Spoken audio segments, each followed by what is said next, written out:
Alhamdulillah, pada kesempatan yang mulia ini Allah Subhanahu wa taala memberikan kepada kita suatu kenikmatan yang sangat besar, yaitu taufik dari Allah Subhanahu wa taala untuk dapat berkumpul bersama-sama dalam rangka talabul ilmi syar'i, dalam rangka tafaqquh fid din, yang dengan itu insyaallah taala kita akan menjadi orang-orang yang Allah Subhanahu wa taala menginginkan kebaikan kepada mereka, sebagaimana sabda Nabi sallallahu alaihi wa ala alihi wasallam, "May yuridillahu bihi khairan yufaqihu fid din." Barang siapa yang Allah Subhanahu wa taala inginkan kebaikan padanya, maka Allah Subhanahu wa taala akan memahamkan dia dengan agamanya. Oleh karena itu, nikmat yang sangat besar ketika Allah Subhanahu wa taala memberikan taufik kepada seorang hamba untuk menghadiri majelis ilmu, untuk bersabar duduk sejenak di majelis ilmu dalam rangka mempelajari agamanya. Dan alhamdulillah, pada kesempatan yang mulia ini insyaallah taala, sambil menunggu kedatangan ustaz kita Al-Ustaz Muhammad bin Umar As-Sawid hafizahullah taala, kita isi dengan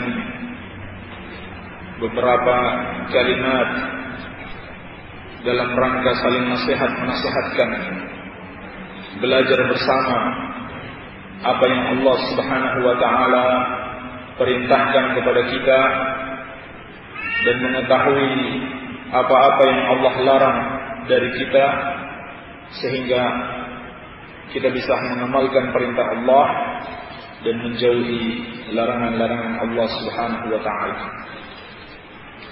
Ikhwani fid din wa akhawati fillah, rahimani wa rahimakumullah. Sesungguhnya dalam kehidupan kita selalu butuh untuk berdoa kepada Allah Subhanahu wa taala. Bahkan doa itu sendiri merupakan perintah yang diwajibkan Allah Subhanahu wa taala kepada kita. Sebagaimana firman Allah, "Wa qala rabbukum ud'uni astajib lakum. Innal ladzina yastakbiruna 'an ibadati sayadkhuluna jahannama dakhirin." Dan Rabbmu telah berfirman, "Berdoalah kepadaku, niscaya akan aku kabulkan." Sesungguhnya orang-orang yang menyombongkan diri dari beribadah kepadaku, yakni dari berdoa kepadaku, maka mereka akan masuk neraka dalam keadaan iman. Jadi Allah Subhanahu wa taala memerintahkan kita berdoa kepadanya. Ud'uni astajib lakum. Berdoalah kepadaku, niscaya akan aku kabulkan. Kalau begitu, berdoa kepada Allah merupakan satu bentuk ibadah yang Allah perintahkan kepada kita. Dan Allah katakan, "Ud'uni astajib lakum." Berdoalah kepadaku, niscaya akan aku kabulkan. Allah tidak mengatakan berdoalah kepada si fulan karena dia orang yang saleh, karena dia seorang nabi, nanti dia yang meneruskan doanya kepadaku. Tidak. Tapi Allah katakan, "Ud'uni astajib lakum." Berdoalah kepadaku, niscaya akan aku kabulkan doa-doa kalian. Demikian pula Nabi sallallahu alaihi wasallam menegaskan, "Ad-du'a huwal ibadah." Doa itu adalah ibadah. Maka barang siapa yang berdoa kepada selain Allah, berarti dia telah beribadah kepada selain Allah Subhanahu wa taala. Demikian pula sabda Nabi sallallahu alaihi wasallam, "Man lam yas'alillah yaghdab alaihi." Barang siapa yang tidak memohon kepada Allah, maka Allah murka kepadanya. Barang siapa yang tidak memohon, meminta kepada Allah Subhanahu wa taala, maka Allah murka kepadanya. Jadi berdoa kepada Allah Subhanahu wa taala merupakan perintah yang agung, kewajiban yang besar yang tidak boleh kita persembahkan kepada selain Allah Subhanahu wa taala. Oleh karena itu, banyak sekali doa yang Allah perintahkan kepada kita dalam Al-Qur'an dan dalam As-Sunnah, dan tidak sepatutnya kita berpaling kepada doa-doa yang lainnya selain daripada yang diajarkan Allah dalam Al-Quran dan diajarkan oleh Rasulnya di dalam As-Sunnah. Kalau kita mencukupi dengan doa-doa ini saja, niscaya itu sudah sangat mencukupi. Kita tidak perlu dengan doa-doa yang lain. Dan ada satu doa yang Allah selalu wajibkan kita membacanya minimal 17 kali dalam sehari. Tidak sah solat kita kalau tidak membacanya. Dan tidak sah solatnya seseorang dapat menyebabkan kekufuran kepada Allah Subhanahu wa taala. Kalau begitu, doa ini sangat penting sekali. Allah perintahkan kita wajib membaca doa tersebut setiap kita solat 17 kali dalam sehari minimal dalam solat wajib. Kalau kita tidak membacanya, solat kita tidak sah. Dan kalau solat seseorang tidak sah, dia bisa kafir kepada Allah Subhanahu wa taala. Yaitu satu doa yang ada dalam surat Al-Fatihah, satu surat yang dikatakan oleh Rasulullah sallallahu alaihi wasallam, la salata liman lam yaqra bi Fatihatil kitab. Tidak ada salat, yakni tidak sah salat seseorang yang tidak membaca surat Al-Fatihah. Sedangkan kalau seorang meninggalkan salat atau salatnya tidak dianggap oleh Allah Subhanahu wa taala, sama saja dia meninggalkan salat. Sama saja dia tidak melaksanakan salat apa-apa. Dan Nabi sallallahu alaihi wasallam telah mengingatkan bainar rajul wa bainasy syirki wal kufri tarkus shalah. Batas pemisah antara seseorang dengan kesyirikan dan kekafiran adalah meninggalkan salat. Kata Abdullah bin Syaqiq rahimahullahu taala, "Kana ashabu Muhammadin sallallahu alaihi wa ala alihi wasallam la yarawna syai'an min al-a'mali tarkahu kufrun atau tarkuhu kufrun ghaira as-salah." Dahulu para sahabat Nabi sallallahu alaihi wa ala alihi wasallam tidak menganggap ada suatu amalan, bukan keyakinan, tapi amalan yang apabila ditinggalkan dapat menyebabkan kekafiran kecuali salat. Maka dari sini kita ketahui betapa pentingnya doa ini sampai Allah wajibkan kita untuk selalu membacanya, yaitu doa di dalam surat Al-Fatihah yang selalu kita panjatkan kepada Allah, ihdinas siratal mustaqim siratal ladzina an'amta 'alaihim ghairil maghdubi 'alaihim waladdallin. Ikhwani fid din wa akhwati fillah, rahimani wa rahimakumullah. Mesti ada rahasia khusus, harus ada rahasia besar yang ada di balik doa ini. Karena Allah mewajibkan kita untuk selalu membacanya. Apa tidak cukup satu kali saja? Bukankah Allah Maha mendengar? Apa tidak cukup satu kali saja kita baca dalam sehari? Tidak. Harus selalu diulang selama kita melakukan salat. Ihdinas siratal mustaqim. Harus ada rahasia besar, harus ada makna yang agung di balik doa ini. Maka sudahkah kita memahaminya dengan baik? Ataukah kita termasuk orang-orang yang lalai, yang mengucapkan apa yang tidak dia pahami? Oleh karena itu penting sekali kita memahami dengan baik setiap ucapan-ucapan doa, setiap ucapan-ucapan zikir, setiap ucapan-ucapan dalam bacaan salat kita.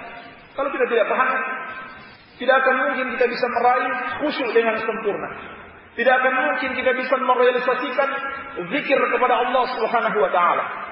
Karena yang dimaksud dengan zikir bukan sekadar ucapan dengan lisan, tetapi zikir yang Allah maksudkan adalah diucapkan dengan lisan, dipahami dengan hati, dibenarkan, direnungkan, dan diamalkan dengan anggota tubuh. Ini hakikat zikir. Oleh karena itu, ulama kita telah banyak membahas akan makna doa ini dijelaskan oleh para ulama, ihdinas siratal mustaqim. Kita memohon, ya Allah, tunjukilah kami jalan yang lurus. Ihdi dari kata al-hidayah, yang diberikanlah hidayah kepada kami kepada jalan yang lurus. Jalan yang lurus yang dimaksudkan para ulama atau yang dimaksudkan Allah Subhanahu wa taala di dalam ayat ini dan dijelaskan para ulama dengan berbagai macam ibarat. Kadang dikatakan dia adalah al-Islam, kadang dikatakan dia adalah as-sunnah, kadang dikatakan dia adalah an-Nabi sallallahu alaihi wasallam wa sahibahu, dan dua orang sahabatnya, Abu Bakar dan Umar. Dan semua makna itu satu, bahwa yang dimaksud dengan jalan yang lurus adalah jalannya Rasulullah sallallahu alaihi wasallam dan para sahabatnya dengan kesepakatan seluruh ulama. Yang dimaksud dengan jalan yang lurus, yang selalu kita minta kepada Allah Subhanahu wa taala dalam salat kita, adalah Islam sebagaimana diturunkan kepada Rasulullah sallallahu alaihi wasallam, kemudian beliau dakwahkan kepada para sahabat dan mereka amalkan dengan baik. Kemudian permohonan hidayah kepada jalan yang lurus tersebut dijelaskan para ulama itu mencakup hidayatul taufiq wa hidayatul dilalah wal irsyad.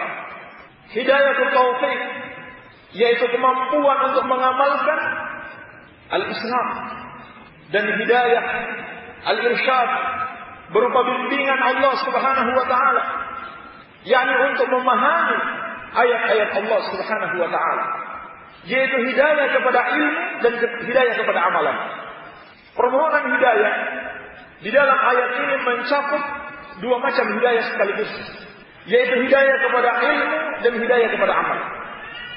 Inilah yang dimaksudkan dalam firman Allah Subhanahu wa taala, innaka latahdi wa innaka latahdi ila siratal mustaqim. Kata Allah Subhanahu wa taala kepada rasulnya, sesungguhnya engkau wahai Muhammad sungguh benar-benar memberikan hidayah kepada jalan yang lurus. Ini hidayah kepada ilmu.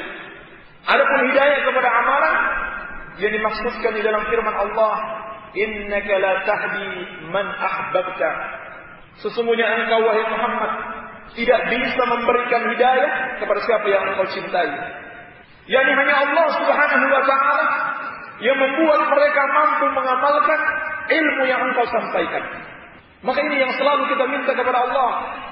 Kedua macam hidayah sekaligus, hidayah ilmu dan hidayah amalan. Hidayah untuk menuntut ilmu, diberikan kemudahan menuntut ilmu, diberikan jalan-jalan yang mudah agar kita bisa sampai kepada ilmu, diberikan teman-teman orang-orang yang berilmu, diberikan hubungan yang mudah dengan para ulama. Ini semua hidayah kepada ilmu yang Allah Subhanahu wa taala berikan kepada seorang hamba. Demikian pula tidak cukup itu saja yang kita minta kepada Allah, tetapi juga mencakup kita minta hidayah kepada amalan. Karena tidak akan ada yang bisa membuat kita mampu untuk mengamalkan ilmu yang sudah kita ketahui kecuali Allah. Sehingga kita lihat berapa banyak orang-orang yang mengetahui suatu ilmu tapi dia tidak mengamalkannya. Berapa banyak kaum muslimin yang tahu salat itu wajib, tapi berapa yang mengerjakannya? Berapa banyak wanita-wanita muslimah yang mengetahui menutup aurat itu wajib, dan berapa banyak pula yang mengamalkannya? Sedikit sekali. Maka kita perlu selalu berdoa kepada Allah Subhanahu wa taala.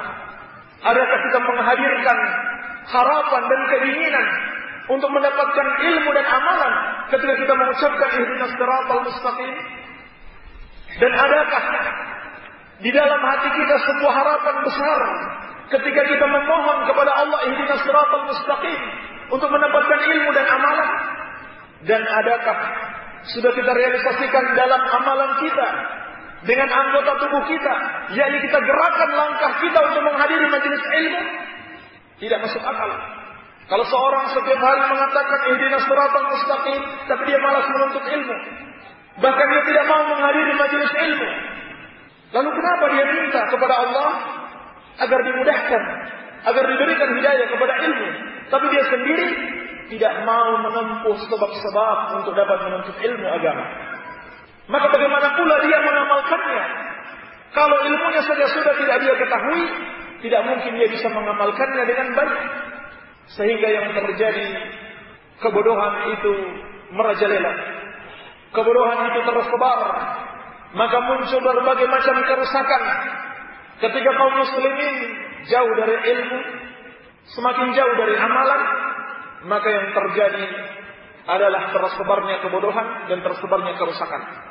Bahkan sesungguhnya setiap kerusakan di muka bumi ini, apakah itu kesyirikan, apakah itu kebid'ahan, dan juga kemaksiatan, pangkalnya adalah dari kebodohan. Berkata Imam Ibnu Qayyim rahimahullah, al-jahlu aslu kulli syarr. Kebodohan itu merupakan pangkal segala keburukan. Kebodohan adalah pangkal segala keburukan. Terjadinya kesyirikan, kebid'ahan dan kemaksiatan asalnya dari kebodohan. Baik kebodohan seseorang tentang Allah Subhanahu wa taala, dan ini yang paling penting. Karena kurangnya pengenalan terhadap Allah, jahil terhadap Allah, sehingga dia kurang iman kepada Allah Subhanahu wa taala. Sehingga dia berani melakukan maksiat kepada Allah Subhanahu wa taala. Ataupun kebodohan terhadap hukum-hukum Allah Subhanahu wa taala. Kebodohan terhadap hari kiamat. Ini semua yang menjadi sebab munculnya berbagai macam kerusakan-kerusakan di muka bumi ini. Oleh karena itu penting sekali kita selalu meminta kepada Allah dengan bersungguh-sungguh, ihdinas siratal mustaqim, tunjukilah kami jalan yang lurus, yakni ilmu kepada jalan yang lurus tersebut dan kemampuan untuk mengamalkannya. Kemudian para ulama kita juga menjelaskan hidayah yang dimaksud dalam ayat ini adalah al-hidayah fis sirat wal hidayah ila sirat. yakni hidayah ila Islam wal hidayah fil Islam. Hidayah kepada Islam dan hidayah di dalam Islam. Ini juga yang kita selalu minta kepada Allah Subhanahu wa taala. Bukan sekadar hidayah kepada Islam, tetapi hidayah di dalam Islam. Terlebih ketika Allah Subhanahu wa taala telah memberikan kita hidayah kepada Islam. Kita telah beragama Islam. Maka tidak kalah penting juga kita selalu berharap kepada Allah, memohon kepadanya agar diberikan hidayah ila Islam atau hidayah fil Islam. Hidayah di dalam Islam. Apa yang dimaksud hidayah ila Islam? Hidayah kepada tauhid, meninggalkan segala perbuatan syirik dan kekafiran kepada Allah Subhanahu wa taala. Adapun hidayah fil Islam, hidayah di dalam Islam adalah al-hidayah ila sunnah, yakni dengan meninggalkan segala macam kebid'ahan dan kemaksiatan kepada Allah Subhanahu wa taala. Ini juga penting dan tercakup dalam permohonan kita kepada Allah. Ya Allah, tunjukilah aku hidayah, berikanlah aku hidayah. Maka itu mencakup hidayah kepada tauhid agar kita selamat dari perbuatan syirik, dan juga hidayah kepada sunnah agar kita selamat dari perbuatan-perbuatan bid'ah. Sama-sama penting. Maka jangan kita anggap remeh. Sebab apabila seseorang tidak diberikan hidayah oleh Allah Subhanahu wa taala kepada tauhid, dia melakukan kesyirikan, maka tempatnya di neraka. Demikian pula apabila seseorang tidak diberikan hidayah kepada sunnah sehingga dia melakukan berbagai macam kebid'ahan, maka sama saja perbuatan-perbuatan bid'ah ini akan mengantarkan dia kepada kesyirikan, dan dia sudah termasuk penghuni neraka sebagaimana yang dihukumi oleh Rasulullah sallallahu alaihi wasallam, wa sataftariqu ummati ala 73 firqah kulluha fin nar illa wahidah. Umatku akan berpecah menjadi 73 golongan, semuanya di neraka kecuali satu. Siapa yang satu itu ya Rasulullah? Maka beliau mengatakan, ma ana alaihi wa ashabi, yaitu yang mengikuti aku dan para sahabatku, yakni mengikuti sunnah Rasulullah sallallahu alaihi wasallam dan para sahabatnya. Jadi mengikuti sunnah Rasulullah sallallahu alaihi wasallam adalah jalan keselamatan, sebagaimana tauhid adalah jalan keselamatan. Walaupun apabila seorang mati dengan kebid'ahan selama bukan syirik, maka tentunya dia tidak akan kekal di neraka. Tetapi sangat berbahaya, ikhwani fiddin wa akhwati fillah rahimani wa rahimakumullah. Karena setiap bid'ah itu akan mengantarkan kepada kekafiran. Sangat berbahaya sekali. Sebagaimana nanti insyaallah taala akan dibahas oleh ustaz kita Al-Ustaz Muhammad hafizahullah, bagaimana bid'ah Syiah awalnya muncul hanya sebuah kebid'ahan, yaitu mereka memuliakan Ali bin Abi Thalib dan merendahkan sahabat yang lainnya.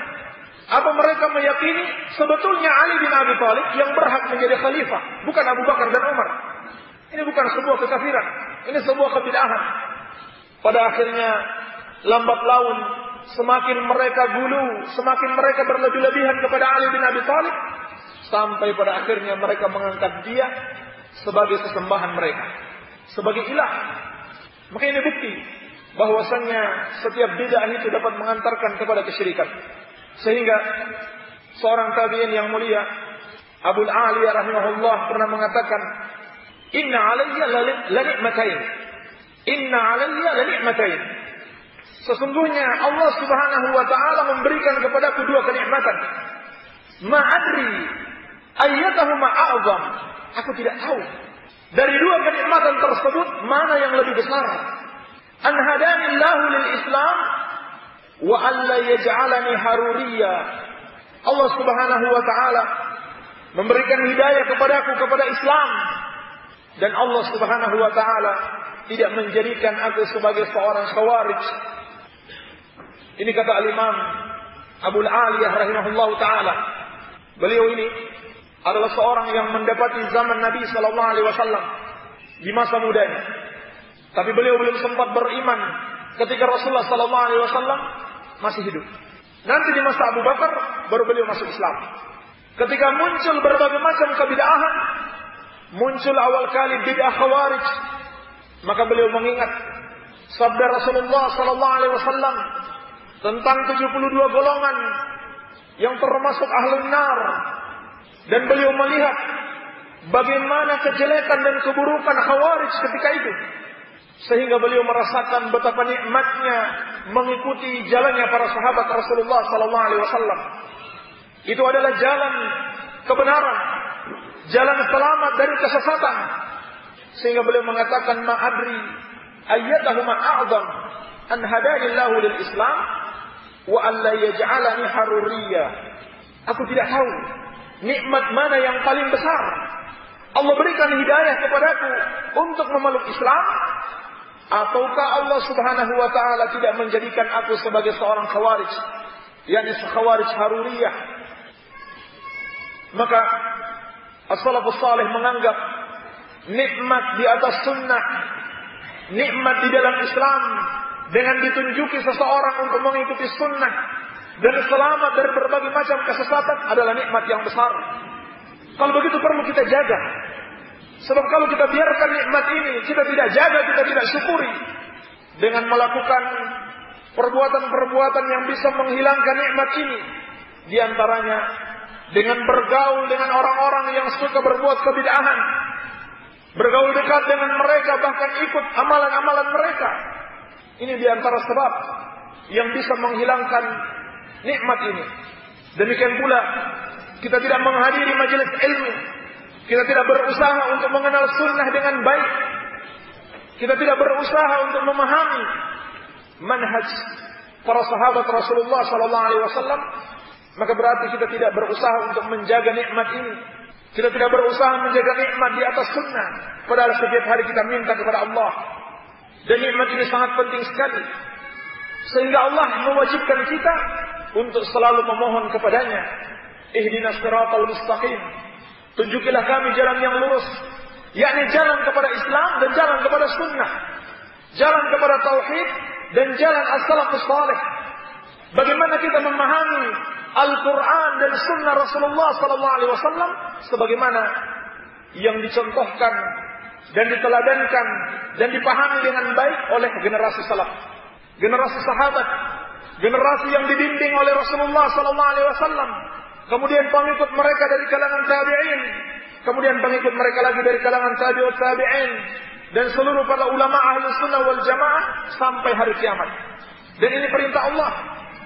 Perintah Allah untuk mengikuti Al-Quran dan As-Sunnah sudah termasuk perintah untuk mengikuti generasi as-salafus saleh.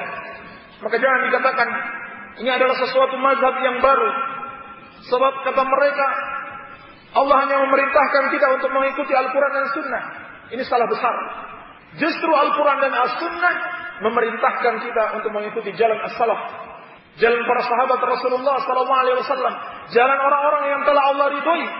Sebagaimana Allah tegaskan dalam Al-Quran tentang kaum Muhajirin dan Ansar yang pertama-tama masuk Islam, radhiyallahu anhum wa radu an. Allah telah ridho kepada mereka dan mereka pun ridho kepada Allah Subhanahu wa taala. Kalau begitu, kita tidak akan mendapatkan keridhaan Allah kecuali mengikuti generasi yang telah diridhoi Allah. Ini jelas sekali. Kalau kita menginginkan keridhaan Allah, maka kita ikuti mereka. Dan secara logika juga kira-kira siapa yang lebih baik daripada kita? Apakah orang-orang yang dibimbing langsung oleh Rasulullah SAW, ataukah kita yang sangat jauh dari Rasulullah SAW? Maka salah besar kalau dikatakan mengikuti salaf itu katanya cap kaki tiga. Yang ada hanya dua, mengikuti Al-Quran dan Sunnah. Sebab kenyataannya Al-Quran dan Sunnah telah memerintahkan kita untuk mengikuti jalan as-salaf. Bahkan inilah yang selalu kita minta kepada Allah, ihdinas siratal mustaqim, tunjukilah kami jalan yang lurus, yakni jalan kepada Islam dan jalan kepada Sunnah, jalan kepada Tauhid dan jalan as-salafus saleh, sehingga kita betul-betul mendapatkan keamanan yang sempurna, mendapatkan kenikmatan yang sempurna, baik di dunia maupun di akhirat kelak. Kemudian, ihdinas siratal mustaqim, siratal ladzina an'amta 'alaihim. Kita katakan lagi kepada Allah Subhanahu wa taala, ya Allah, tunjukilah kami jalan yang lurus, yaitu jalannya orang-orang yang Engkau beri nikmat. Siapakah orang-orang yang Allah beri nikmat tersebut?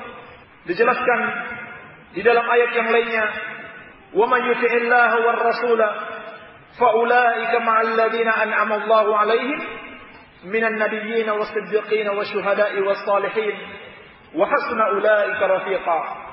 Kata Allah Subhanahu wa taala, barang siapa yang taat kepada Allah dan Rasul-Nya, maka dia akan bersama orang-orang yang Allah berikan nikmat kepada mereka. Barang siapa yang taat kepada Allah dan Rasul-Nya, maka dia akan bersama orang-orang yang Allah berikan nikmat. Ini yang kita minta kepada Allah. Tunjukilah kami jalan yang lurus, yaitu jalannya orang-orang yang telah Engkau berikan nikmat kepada mereka. Siapa mereka? Yaitu an-nabiyyin, as-siddiqin, wasyuhada' was-salihin, wa hasuna ulaika rafiqa. Dan mereka itulah sebaik-baiknya teman. Dan tidak diragukan lagi, para sahabat radhiyallahu taala anhum adalah sebaik-baiknya pengikut para nabi, adalah sebaik-baiknya para siddiqin. Bahkan orang yang terbaik di antara mereka digelari dengan as-siddiq, Abu Bakar as-Siddiq radhiyallahu taala anhu. Dan tidak diragukan lagi, para sahabat yang syahid di kalangan mereka adalah sebaik-baiknya syuhada. Demikian pula kita tidak ragukan lagi, orang-orang yang dibimbing oleh Rasulullah sallallahu alaihi wasallam secara langsung ini adalah orang-orang yang paling saleh. Dan kesolehan mereka telah Allah Subhanahu wa taala tetapkan di dalam Al-Qur'an dan dalam As-Sunnah. Mereka dipuji oleh Allah radhiyallahu anhum wa radu an. Allah ridho kepada mereka dan mereka pun ridho kepada Allah. Dan Nabi sallallahu alaihi wasallam pun memuji mereka, khairun nasi qarni, thumma alladhina yalunahum, thumma alladhina yalunahum. Sebaik-baik manusia adalah generasiku, yakni para sahabat. Kemudian generasi setelah mereka, kemudian generasi setelah mereka lagi, yakni tabi'in wa tabi'ut tabi'in. Maka kita tidak ragukan lagi kesolehan mereka. Oleh karena itu, kewajiban setiap mukmin untuk menghormati para sahabat ridwanullahi ta'ala alaihim. Dan ini ciri-ciri ahlu sunnah wal jamaah. Menghormati, memuliakan dan mencintai para sahabat ridwanullahi ta'ala alaihim ajma'in. Kenapa? Karena Allah mencintai mereka. Karena Rasulullah SAW mencintai mereka. Dan juga karena jasa mereka yang sangat besar atas kita. Yaitu jasa mengajarkan Islam. Dan mengajarkan sunnah. Serta menyampaikan hadis-hadis Rasulullah SAW. Kira-kira kalau para sahabat tidak berdakwah, apakah Islam akan sampai hari ini? Akan sampai di Indonesia, sampai kepada kita? Kalau para sahabat hanya mengamalkan Islam untuk diri mereka saja, tidak mereka dakwahkan kepada generasi selanjutnya, maka kalau begitu jasa mereka sangat besar. Sehingga Ahlussunnah wal Jamaah meyakini apapun kesalahan yang dilakukan sahabat, peperangan di antara mereka atau kesalahan-kesalahan yang lain, semua itu terhapus dengan kebaikan-kebaikan mereka yang begitu banyak. Karena Nabi SAW bersabda, "Man da'a ila hudan, kana lahu minal ajri mithlu ujuri man tabi'ahu la yanqusu dzalika min ujurihim syai'a." Barang siapa mengajak kepada hidayah, mengajarkan suatu kebaikan, maka dia akan mendapatkan pahalanya dan pahala orang-orang yang mengikutinya tanpa mengurangi pahala mereka sedikit pun. Berapa banyak orang yang masuk Islam sampai hari ini, pahala terus mengalir kepada Rasulullah SAW dan para sahabatnya. Karena mereka lah yang mengajarkan Islam kepada generasi selanjutnya sehingga sampai kepada kita hari ini. Maka Allah Subhanahu wa taala berfirman, "Innal hasanat yudhibnas sayyi'at." Sesungguhnya kebaikan-kebaikan itu dapat menghapus kesalahan-kesalahan. Sehingga ulama Ahlussunnah wal Jamaah meyakini betapapun kesalahan yang dilakukan oleh seorang sahabat itu terhapus dengan kebaikan-kebaikan mereka yang begitu banyak. Oleh karena itu, kita dilarang mencerca para sahabat. Kita dilarang menghina dan merendahkan para sahabat. Bahkan secara khusus Nabi SAW telah berpesan, "La tasubbu ashabi, la tasubbu ashabi." Jangan kalian mencerca sahabatku, jangan kalian mencela sahabatku. Fa inna ahadakum law anfaqa mithla Uhudin dhahaban ma balagha mudda ahadihim wala nasifahu. Karena sesungguhnya seorang dari kalian apabila menginfakkan emas sebesar gunung Uhud, tidak akan menyamai emas yang disedekahkan para sahabat segenggam tangannya, tidak pula separuhnya. Ini keutamaan sahabat di atas kita. Betapapun amalan yang kita kerjakan tidak akan melebihi para sahabat ridwanullahi ta'ala alaihim. Bukan karena kuantitas yang kita lebih rendah dari para sahabat, bukan karena amalan-amalan yang banyak, tetapi karena kualitas amalan mereka, tetapi karena sesuatu yang bersemayam di dalam hati mereka yang tidak mungkin kita menyamainya. Sampai kata para ulama, Abu Bakar radhiyallahu ta'ala anhu tidaklah melebihi para sahabat yang lain karena banyaknya salat, tidak pula karena banyaknya puasa, tidak pula karena banyaknya sedekah, tetapi syai'un waqara fi qalbihi, ada sesuatu yang bersemayam di dalam hatinya, yaitu keimanan kepada Allah Subhanahu wa taala. Keimanan yang begitu kuat, keimanan yang begitu menghunjam di dasar hatinya, yang mungkin kita tidak bisa menyamai para sahabat ridwanullahi ta'ala alaihim. Sampai kata Rasulullah SAW, kalaupun kalian bersedekah emas sebesar gunung Uhud, kalian tidak akan menyamai apa yang disedekahkan sahabat. Sama-sama emas, dan dia hanya menyedekahkan emas segenggam tangannya, bahkan setengah dari genggaman tangannya tersebut. Karena iman di dalam hati. Maka para sahabat adalah sebaik-baik teladan. Mereka adalah orang-orang yang Allah berikan nikmat. Sesungguhnya inilah yang setiap hari kita minta kepada Allah Subhanahu wa taala. Inilah yang selalu kita mohon kepada Allah, ihdinas siratal mustaqim, siratal ladzina an'amta 'alaihim. Tunjukilah kami jalan yang lurus, yaitu jalannya orang-orang yang Kau beri nikmat. Para sahabat ridwanullahi ta'ala alaihim yang dimaksudkan, dan juga para nabi dan rasul yang mereka ikuti. Inilah yang kita minta kepada Allah. Kita minta agar ditetapkan di atas jalan mereka, untuk mengikuti jalan mereka. Kalau begitu, wajib bagi kita mengetahui bagaimana akidah sahabat dalam permasalahan ini, bagaimana akidah sahabat dalam permasalahan itu, bagaimana pendapat sahabat dalam amalan ini, bagaimana pendapat sahabat dalam amalan itu. Jangan kita melangkahi mereka sampai-sampai Al-Imam Asy-Syafi'i rahimahullahu taala berpesan, apabila para sahabat berbeda pendapat, maka kita ambil salah satu pendapat mereka. Kita tidak keluar dari pendapat seluruhnya. Mesti kebenaran itu ada bersama mereka. Kalau mereka sepakat sudah pasti benar. Tidak mungkin salah. Sebab Nabi sallallahu alaihi wasallam bersabda, "Innallaha la yajma'u ummati 'ala ad-dhalal." Sesungguhnya Allah Subhanahu wa taala tidak akan mengumpulkan umatku, tidak akan menyatukan umatku di atas kesesatan. Maka apabila para sahabat telah sepakat, kita ambil kesepakatan mereka. Dan kata Imam Syafi'i rahimahullah, kalau sahabat berbeda pendapat, maka kita tidak boleh keluar dari seluruh pendapat mereka. Mesti kebenaran itu ada pada salah satu pendapat di antara pendapat-pendapat para sahabat tersebut. Maka kita lihat mana yang sesuai dengan dalil, mana yang lebih sesuai dengan dalil, itu yang kita ikuti. Demikian pula ini pesan Al-Imam Ahmad rahimahullah taala dan pesan para ulama seluruhnya agar kita mengikuti para sahabat ridwanullahi taala alaihim ajma'in. Subhanallah, kalau begitu permasalahan ini penting sekali. Inilah salah satu rahasia besar kenapa kita selalu mengucapkan ihdinas siratal mustaqim, siratal ladzina an'amta alaihim. Tunjukilah kami jalan yang lurus ya Allah, yaitu jalannya orang-orang yang Kau beri nikmat. Karena penting sekali berpegang dengan manhaj para sahabat Rasulullah sallallahu alaihi wasallam. Sebab itu adalah jaminan keselamatan. Dengan mengikuti jalan para sahabat yang telah Allah ridhoi, itu adalah jaminan keselamatan. Bahkan Allah telah mengancam dalam Al-Quran, barang siapa yang tidak mau mengikuti jalan mereka, wa may yushaqiqir rasula min ba'di ma tabayyana lahul huda wa yattabi' ghayra sabilil mu'minin nuwallihi ma tawalla wa nuslihi jahannama wa sa'at masirah.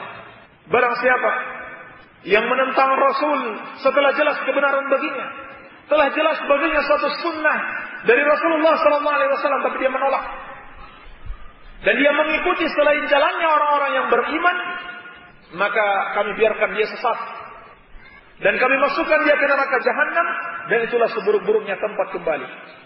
Tidak diragukan lagi bahwasanya orang-orang yang beriman yang dimaksudkan di dalam ayat ini adalah para sahabat.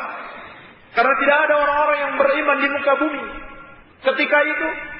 ketika ayat ini turun selain Rasulullah sallallahu alaihi wasallam dan para sahabatnya dan orang-orang yang beriman kepadanya. Maka Allah mengancam, barang siapa yang menentang Rasul setelah jelas kebenaran padanya dan dia mengikuti selain jalannya para sahabat, maka nuwallihi ma tawalla, kami biarkan dia berkuasa atas kesesatannya itu, wa nuslihi jahannam wa sa'at masira, dan kami masukkan dia ke neraka jahannam, dan itulah seburuk-buruknya tempat kembali. Jadi mengikuti sahabat benar-benar diperintahkan di dalam Al-Quran dan juga dalam sunnah Rasulullah sallallahu alaihi wasallam. Bahkan kita diwajibkan untuk selalu meminta kepada Allah agar dapat mengikuti jalan mereka. Bersamaan dengan itu, kita diperintahkan oleh Allah untuk berlindung dari jalannya orang-orang yang menyelisihi mereka, yaitu ghairil maghdubi alaihim waladdallin. Tunjukilah kami jalan yang lurus, jalannya orang-orang yang telah Engkau beri nikmat, bukan jalannya orang-orang yang Engkau murkai, dan bukan pula jalannya orang-orang yang sesat. Ulama mufassirin seluruhnya sepakat, sebagaimana kata Imam Ibnu Abi Hatim rahimahullah, la a'lamu bainal mufassirin ikhtilafan fi hadza, bahwasanya aku tidak tahu ada perbedaan pendapat antara ulama mufassirin dalam ayat ini bahwa yang dimaksud al-maghdubi alaihimul yahud wad-dhalin an-nasara. Dan terdapat hadis yang sahih dari sahabat yang mulia Adi bin Hatim radhiyallahu taala anhu, diriwayatkan oleh Imam Tirmidzi, Rasulullah sallallahu alaihi wasallam sendiri menafsirkan ayat ini. Beliau bersabda, al-maghdubu alaihim al-yahud wad-dhalin an-nasara. Orang-orang yang dimurkai, yang selalu kita minta kepada Allah agar dilindungi dari mengikuti jalan mereka adalah Yahudi.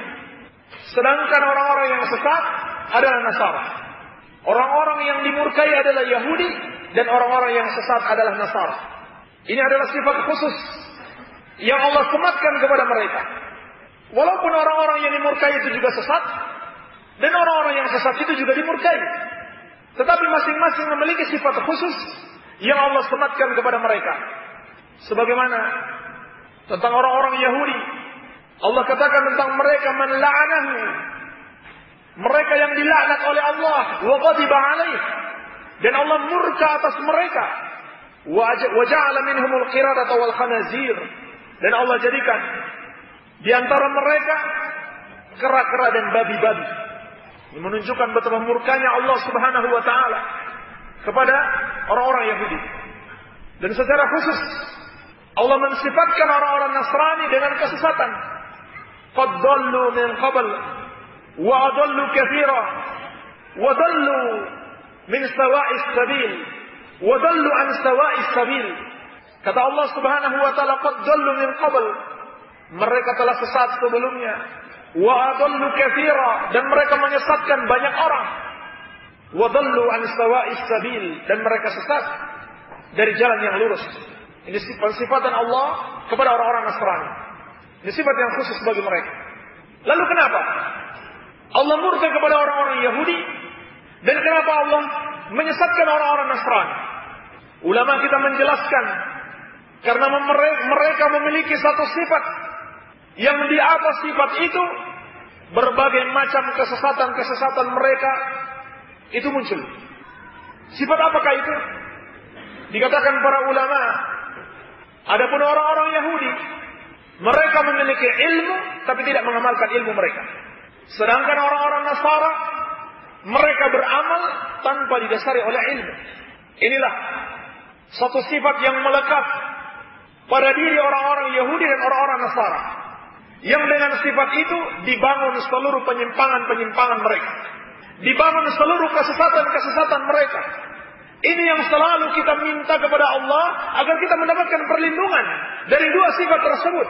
Sifat memiliki ilmu tapi tidak diamalkan, dan sifat beramal tanpa didasari oleh ilmu. Dan kata Syekh Muhammad bin Abdul Wahhab rahimahullah ta'ala, beliau pernah menyinggung termasuk kebodohan yang besar kalau setiap hari kita diperintahkan Allah Subhanahu wa taala untuk minta perlindungan agar jangan mengikuti jalannya orang-orang Yahudi dan Nasara, kemudian kita memahami bahwasannya kesesatan mereka khusus bagi mereka tidak akan kena kepada kita. Ini bodoh sekali, kata beliau. Apa gunanya Allah perintahkan kita berdoa kecuali agar kita selamat dari sifat-sifat mereka? Kalau begitu mungkin, sangat mungkin saja sifat-sifat orang-orang Yahudi dan Nasrani ini terjangkit pada kaum muslimin. Bahkan Nabi sallallahu alaihi wasallam menegaskan, la tattabi'anna sunana man kana qablakum shibran bi shibrin wa dhira'an bi dhira'in hatta law dakhala juhra dabbin la taba'tumuh. Kalian benar-benar akan mengikuti orang-orang sebelum kalian, sejengkal demi sejengkal, sehasta demi sehasta, perlahan-lahan, tidak sekaligus, sampai pada akhirnya ketika mereka mau masuk lubang biawak sekalipun kalian akan mengikutinya.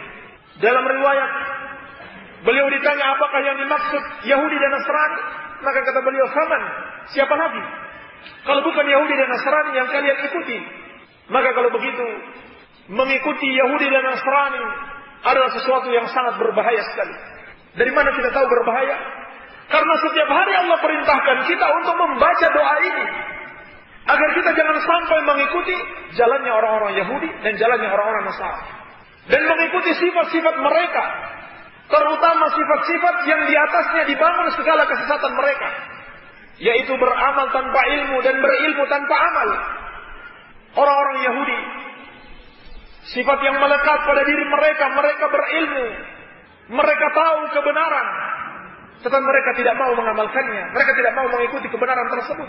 Di antaranya, di dalam sejarah dakwah Rasulullah sallallahu alaihi wasallam, orang-orang Yahudi telah mengenal beliau, telah mengetahui beliau sebagai seorang rasul.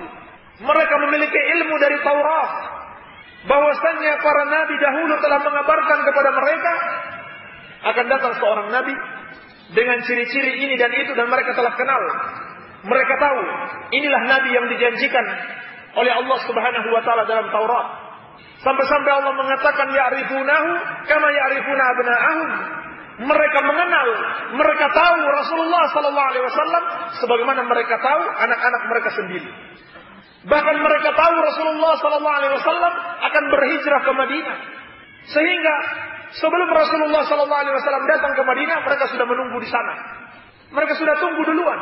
adanya orang-orang Yahudi di Madinah itu dalam rangka menyambut kedatangan Rasulullah sallallahu alaihi wasallam.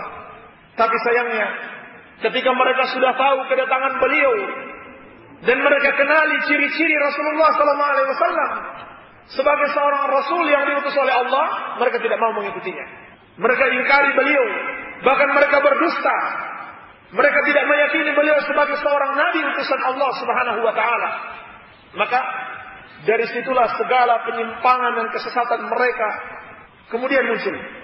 Adapun orang-orang Nasrani sebaliknya, mereka adalah orang-orang yang dikenal dengan sifat beramal tanpa didasari oleh ilmu. Para pendeta Nasrani adalah ahli-ahli ibadah. Sampai-sampai karena semangatnya beribadah kepada Allah Subhanahu wa taala, di antara mereka ada yang tidak menikah, ada yang mengharamkan perempuan. Kenapa? Agar bisa konsentrasi beribadah kepada Allah Subhanahu wa taala. Luar biasa ibadah mereka. Tetapi sayangnya ibadah mereka tanpa didasari oleh ilmu, sehingga segala kesesatan mereka itu muncul. Sampai pada akhirnya seorang rasul yang diutus kepada mereka untuk mengajak mentauhidkan Allah Subhanahu wa taala, justru mereka menyekutukan rasul tersebut dengan Allah Subhanahu wa taala, yaitu nabi yang mulia Nabi Isa bin Maryam alaihi wassalam. Ini akibat beramal tanpa didasari oleh ilmu. Maka inilah yang kita setiap hari minta kepada Allah. Kita minta kepada Allah, jangan sampai kita mengetahui suatu ilmu dan kita tidak amalkan. Kita sudah tahu hukum salat berjamaah itu wajib. Kenapa kita tidak mau menghadiri salat berjamaah? Kita sudah tahu berbagai macam bentuk kewajiban. Kenapa kita tidak lakukan?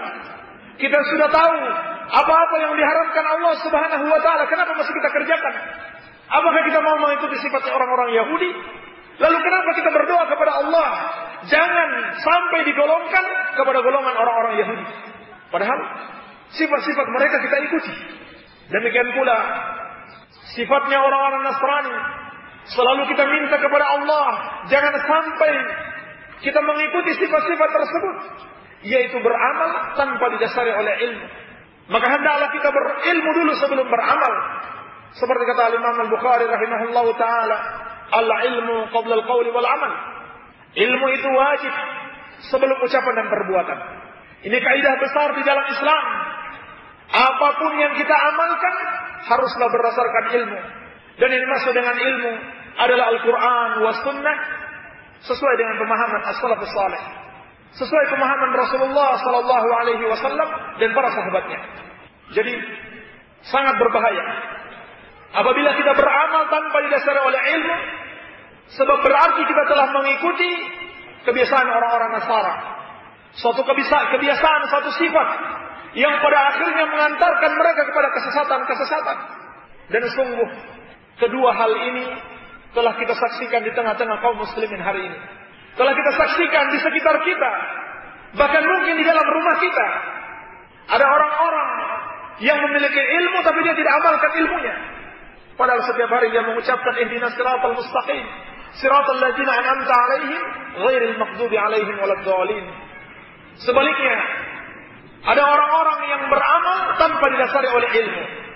Syekhul Islam Ibnu Taimiyah rahimahullahu taala pernah mengingatkan, "Man abadallaha bijahlatin afsada aktsara mimma aslah." Barang siapa beribadah kepada Allah dengan dasar kebodohan, bukan dengan dasar ilmu, maka dia lebih banyak merusak dibanding berbuat kebaikan. Inilah yang terjadi apabila seorang beribadah kepada Allah tanpa didasari oleh ilmu, walaupun niatnya baik, maka yang terjadi kebanyakan adalah kerusakan daripada kebaikan. Sebab Nabi sallallahu alaihi wasallam telah mengingatkan bahwa suatu amalan itu harus berdasarkan petunjuk beliau. Man amila amalan laisa alaihi amruna fa huwa raddun. Barang siapa mengerjakan suatu amalan yang tidak kami perintahkan, yang tidak kami contohkan, maka amalan itu tertolak. Amalan itu adalah amalan bid'ah, amalan yang baru yang tidak dicontohkan oleh Rasulullah sallallahu alaihi wasallam. Siapapun yang beramal tanpa didasari oleh ilmu, pasti dia terjatuh kepada kebid'ahan. Dan Nabi sallallahu alaihi wasallam telah mengingatkan, iyyakum wa muhdatsatil umur, fa inna kulla muhdatsatin bid'ah wa kullu bid'atin dhalalah wa kullu dhalalatin finnar.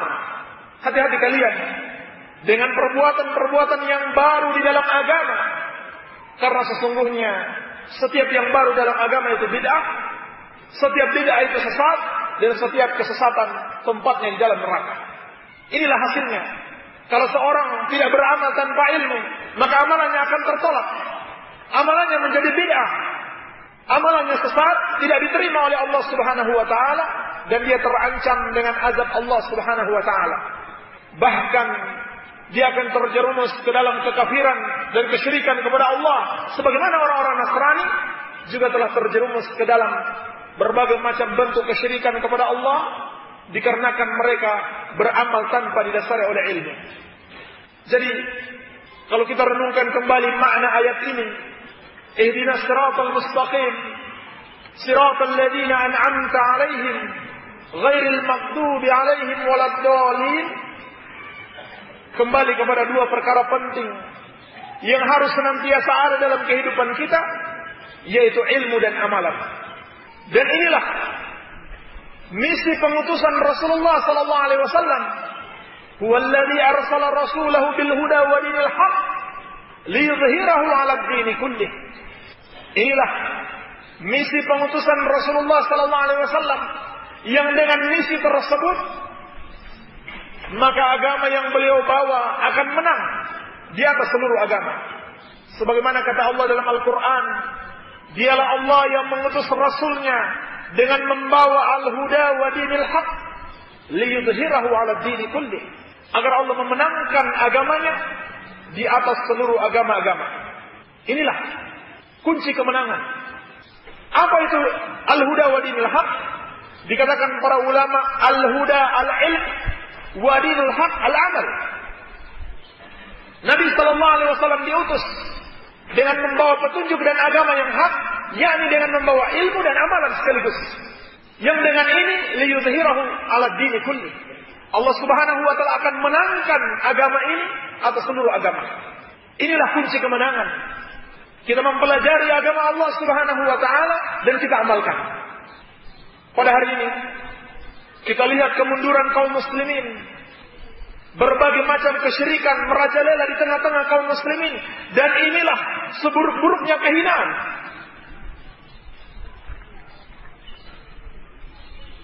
Demikian pula masjid-masjid kaum muslimin hampir tidak sepi dari berbagai macam kebidahan. Kalaupun mereka tidak menyekutukan Allah, mereka melakukan bid'ah. Dan negeri-negeri kaum muslimin dipenuhi dengan berbagai macam kemaksiatan. Kemudian orang-orang kafir bebas melakukan apa saja di negeri-negeri kaum muslimin, bahkan memurtadkan kaum muslimin. Dan orang-orang kafir tidak memiliki rasa takut, tidak memiliki rasa gentar kepada kaum muslimin. Padahal kata Nabi sallallahu alaihi wasallam, "Wa nusirtu birru'bi masirata syahrin." Aku ditolong oleh Allah dengan membuat musuh gentar, musuh takut kepada Rasulullah sallallahu alaihi wasallam dari jarak sebulan perjalanan. Sebulan perjalanan sebelum Rasulullah sallallahu alaihi wasallam sampai di tempat musuh, Allah telah membuat mereka takut, mereka gentar. Tetapi hari ini kaum muslimin dihinakan, kaum muslimin bahkan dibantai di sebagian negeri, sementara saudara-saudaranya tidak punya kekuatan untuk menolong mereka. Sudah berapa lama terjadi pembantaian saudara-saudara kita di Damas, dan sebelum itu di Irak, dan sebelum itu di Afghanistan, di Palestina sampai hari ini. Padahal kita kaum muslimin, saudara-saudara mereka, tidak mampu membantu mereka. Katanya kita punya kekuatan. Bahkan ada yang mengaku-ngaku punya nuklir segala macam. Tidak ada yang bisa menolong mereka. Kenapa? Katanya Pakistan punya nuklir. Katanya Iran juga punya nuklir. Kenapa tidak ada satupun peluru yang jatuh di Palestina atau menyerang Yahudi di Palestina, atau membantu saudara-saudara kita di Damas? Apakah ini yang namanya Islam? Apakah ini yang namanya kemuliaan di dalam Islam? Apa penyebabnya, ikhwani fiddin rahimani wa rahimakumullah? Karena ditinggalkan ilmu dan amalan. Karena ditinggalkan ilmu dan amalan. Allah telah menjanjikan, huwallazi arsala rasulahu bil huda wa dinil haq liyudhhirahu 'ala ad-din kullih.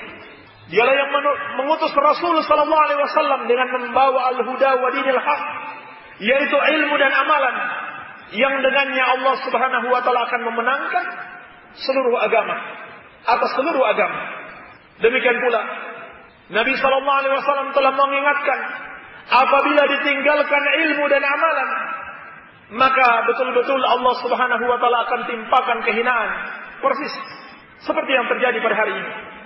Idza tabaya'tum bil 'ainah wa akhadhtum aznab al-baqari wa raditum biz-zar'i wa taraktumul jihad sallallahu 'alaikum dhullah la yanzi'uhu hatta tarji'u ila dinikum. Nabi kita yang mulia, Nabi yang penyayang, Rasulullah sallallahu alaihi wasallam telah mengingatkan kepada kita, idza tabayatum bil 'ainah, apabila kalian telah melakukan jual beli dengan cara ainah, yaitu satu bentuk jual beli dengan cara riba.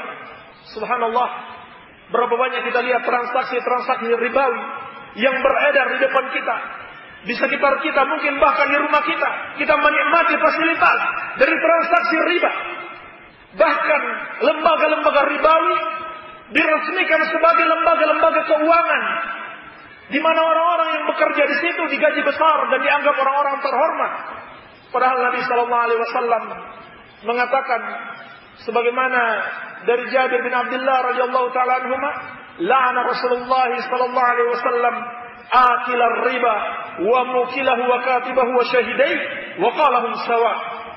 Rasulullah Sallallahu Alaihi Wasallam melaknat, yakni Rasulullah mendoakan agar mereka tidak mendapatkan rahmat Allah. Orang yang makan riba, orang yang memberi makan, orang yang menuliskannya, dan dua orang saksinya. Kata Rasulullah Sallallahu Alaihi Wasallam, mereka itu semuanya sama. Yakni semua yang terlibat di dalam memuluskan transaksi riba, semuanya sama. Semuanya terkena laknat Allah Subhanahu Wa Taala. Berapa banyak kita lihat di sekitar kita. Idza tabayatum bil 'ainah wa akhadtum aznab al-baqar, dan kalian memegang ekor-ekor sapi, wa raditum biz-zar'i, dan kalian telah ridho dengan pertanian. Dikatakan para ulama, maksudnya kalian sudah cinta dunia. Kalian lebih cinta kepada dunia, bahkan ketika kalian beribadah, pikiran kalian kepada dunia, bukan kepada ibadah kalian, bukan kepada kehidupan akhirat. Wa taraktumul jihad, dan kalian meninggalkan jihad, sallallahu alaikum dhullah, maka Allah akan menimpakan kehinaan kepada kalian. Allah akan timpakan kehinaan kepada kalian. Sampai kapan kehinaan ini akan bersama kita? Nabi sallallahu alaihi wasallam telah mengingatkan, la yanzi'uhu ankum hatta tarji'u ila dinikum. Kehinaan tersebut tidak akan Allah angkat dari kalian sampai kalian kembali kepada agama kalian. Agama yang mana yang dimaksud oleh Rasulullah sallallahu alaihi wasallam? Apakah agama yang penuh dengan syirik dan bid'ah? Apakah agama yang mengajarkan berdoa kepada selain Allah dengan dalih tawassul, dan itu bukan tawassul yang benar, dusta mereka. Kalau mereka katakan berdoa kepada para wali, berdoa kepada orang-orang saleh, itu adalah bentuk tawassul. Itu bukan tawassul, itu perbuatan syirik dengan kesepakatan seluruh ulama.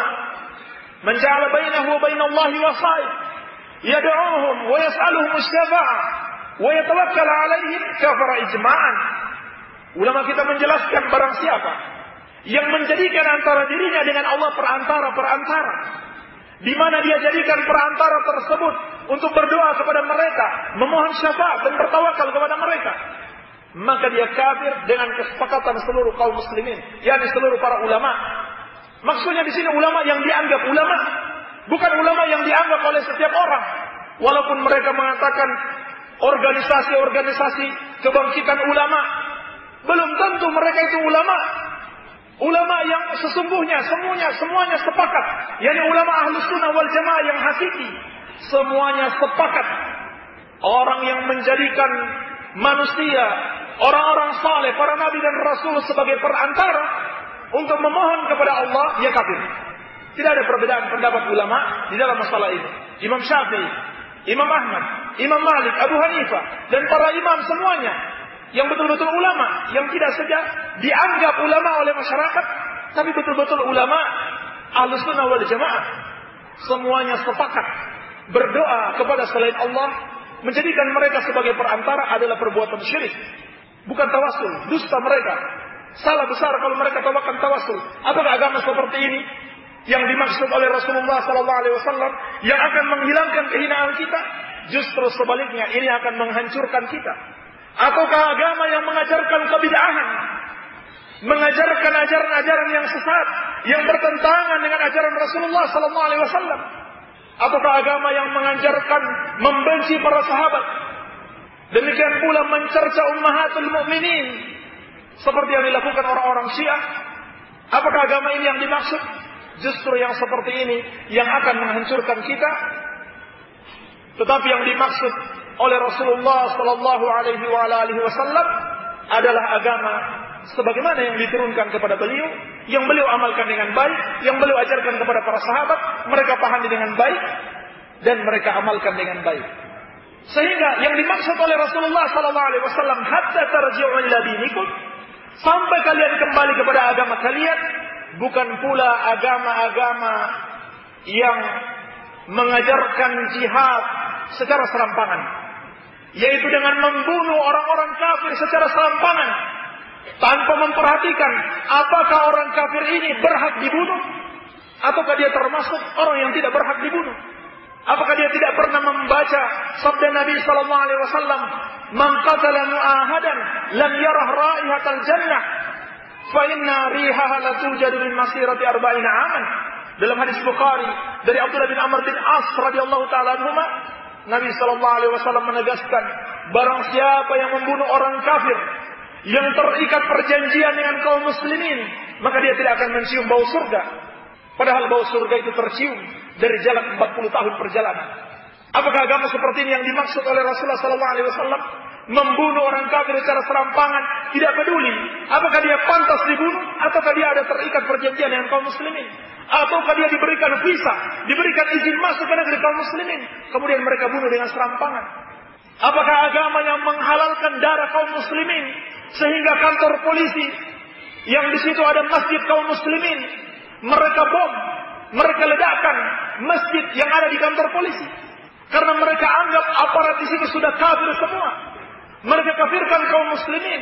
Mereka tidak mengingat peringatan Rasulullah sallallahu alaihi wasallam, "Man qala li akhihi ya kafir faqad ba'a bihi ahaduhuma."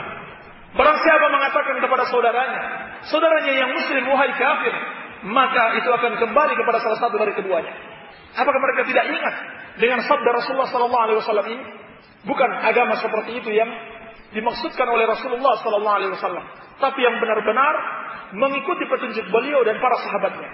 Dan dalam hadis ini ada satu faedah yang dijadikan dalil oleh kaum Khawarij, di mana kata Rasulullah sallallahu alaihi wasallam, "Wa taraktumul jihad." Dan kalian meninggalkan jihad, maka Allah akan timpakan kehinaan kepada kalian. Mereka katakan ini dalil bagi mereka, padahal yang sesungguhnya ini dalil atas mereka, bukan dalil bagi mereka. Mereka katakan inilah sebab, yakni sebab kehinaan kaum muslimin. Kalau begitu kita harus kembali berjihad. Wa taraktumul jihad, kalian tinggalkan jihad, kemudian Allah timpakan kehinaan kepada kalian. Kalau begitu kita harus kembali berjihad. Padahal justru hadis ini adalah dalil atas mereka, ada dalil membantah mereka. Karena Rasulullah sallallahu alaihi wasallam mengatakan selanjutnya, "La yanzi'uhu ankum hatta tarji'u ila dinikum." Allah tidak akan mengangkat kehinaan ini dari kalian sampai kalian kembali kepada agama kalian. Allah tidak katakan sampai kalian berjihad, tidak. Tetapi sampai kalian kembali kepada agama kalian. Bukan sampai kalian kembali berjihad. Dengan apa kembali kepada agama? Dengan ilmu dan amalan. Kembali lagi kepada ilmu dan amalan. Adapun yang mereka lakukan persis seperti orang-orang Nasrani, persis seperti yang setiap hari kita minta kepada Allah agar jangan tergolongkan dengan golongan mereka, yang juga mereka minta setiap hari. Setiap hari mereka ucapkan ihdinas siratal mustaqim, siratal ladzina an'amta 'alaihim, ghairil maghdubi 'alaihim waladdallin. Tunjukilah kami jalan yang lurus, yaitu jalannya para sahabat, orang-orang yang telah Engkau beri nikmat, bukan jalannya orang-orang Yahudi dan bukan pula jalannya orang-orang Nasrani. Orang-orang Nasrani yang beramal tanpa didasari oleh ilmu, inilah sesungguhnya yang mereka ikuti. Yakni mereka berjihad dan mengajak kaum muslimin berjihad tanpa didasari oleh ilmu. Maka yang terjadi adalah kerusakan-kerusakan. Karena jihad mereka tanpa didasari oleh ilmu, mereka tidak mengikuti pesan Rasulullah sallallahu alaihi wasallam, hatta tarji'u ila dinikum, kembali kepada ilmu dan amalan, maka pada akhirnya jihad mereka justru mendatangkan kerusakan, bukan perbaikan. Persis seperti yang diingatkan Syekhul Islam Ibnu Taimiyah rahimahullah, man abadallaha bijahlatin afsada aktsara mimma aslah. Barang siapa beribadah kepada Allah dengan kebodohan, bukan dengan ilmu, maka dia akan lebih banyak merusak daripada memperbaiki. Inilah yang terjadi. Inilah yang terjadi pada hari ini, di mana kaum muslimin dituduh sebagai teroris, dan khususnya orang-orang yang nampak padanya syiar-syiar Islam dituduh sebagai teroris. Demikian pula agama Islam disematkan padanya penamaan agama teror, agama pedang, agama kekerasan. Diakibatkan jihad yang dilakukan oleh sebagian orang, yaitu kaum Khawarij, tanpa berdasarkan ilmu. Maka ini sifat-sifat orang Nasrani yang mereka ikuti, beramal tanpa didasari oleh ilmu. Adapun mengajak kaum muslimin berjihad pada hari ini, maka itu adalah ajakan yang tidak pada tempatnya. Sebab untuk berjihad perlu persiapan, dan persiapan yang paling utama persiapan ilmu, kemudian mengamalkan ilmu tersebut. Dan bagaimana kita akan mendapatkan pertolongan Allah sementara di tengah-tengah kita banyak orang yang melakukan perbuatan syirik, masih banyak orang yang menyelisihi Rasulullah SAW dengan melakukan perbuatan bid'ah dan berbagai macam perbuatan kemaksiatan. Tidak akan mungkin kita mendapatkan pertolongan Allah Subhanahu wa taala. Ingat apa yang terjadi kepada para Rasulullah SAW dan para sahabat di perang Uhud. Satu saja, tidak lebih. Satu saja pesan Rasulullah SAW yang tidak mereka tunaikan, maka pada akhirnya hampir-hampir kaum muslimin dihancurkan pada perang Uhud. Maka kata para ulama kita, lalu bagaimana lagi dengan hari ini? Dengan banyaknya penyelisihan terhadap petunjuk Rasulullah SAW, bagaimana kita mengajak mereka berjihad? Bagaimana kita mendapatkan pertolongan Allah dengan banyaknya penyelisihan mereka terhadap Rasulullah sallallahu alaihi wasallam? Kalau begitu apa sebelumnya yang harus dilakukan? Ajarkan dulu kepada mereka ilmu yang benar, iman yang benar bagaimana? Lalu kemudian amalan yang benar itu bagaimana? Bagaimana mengikuti sunnah dan teladan para sahabat Rasulullah sallallahu alaihi wasallam? Ini yang seharusnya. Maka dari sini kita ketahui pentingnya berdakwah. Tidak cukup ilmu tentang sunnah, dan alhamdulillah Allah berikan kita taufik untuk mengamalkan sunnah. Tidak cukup hanya kita lakukan pada diri kita sendiri saja, tetapi perlu kita sampaikan, perlu kita dakwahkan, barulah kita dikatakan benar-benar sebagai pengikut Rasul.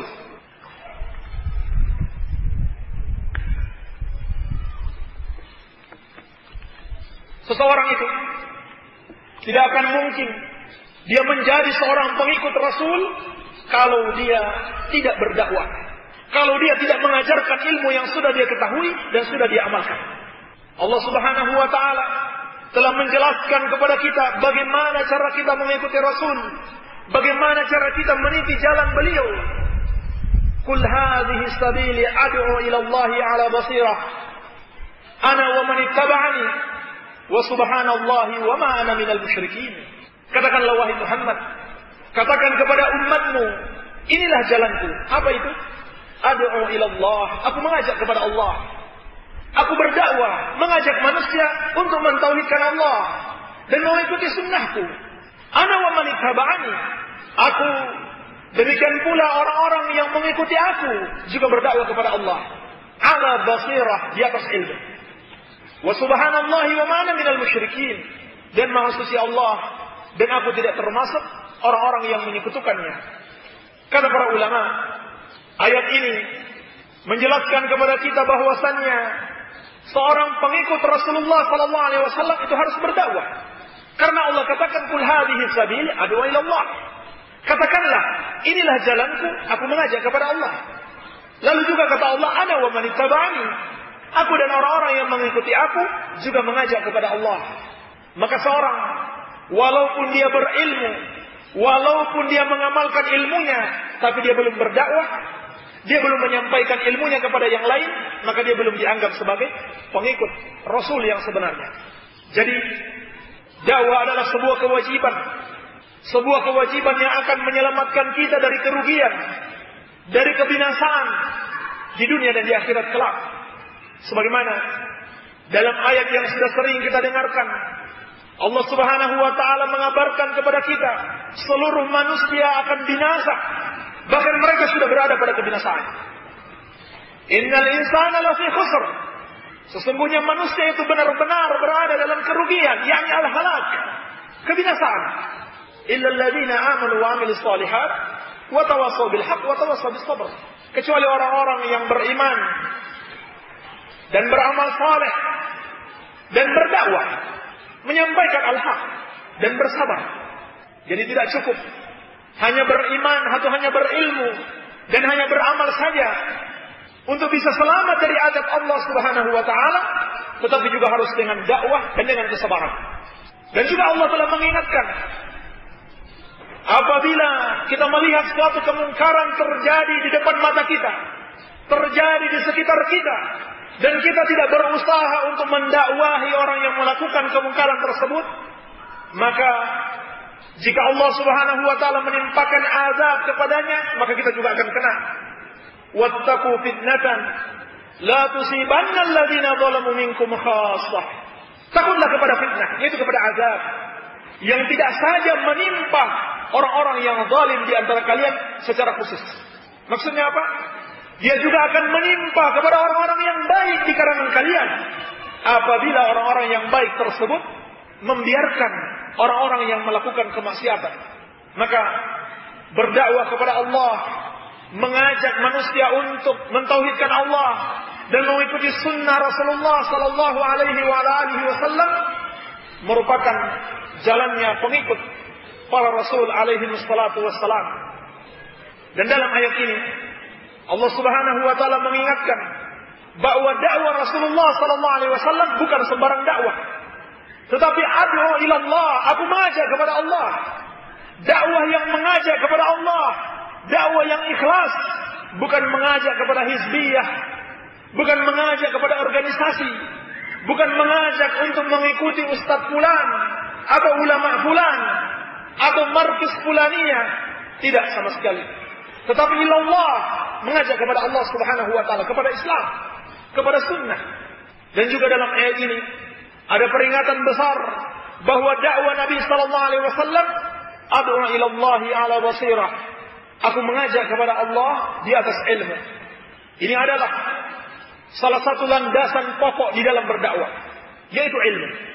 Syarat pokok di dalam berdakwah, ala basirah. Sampai dikatakan para ulama, al-basirah a'la darajatil ilm.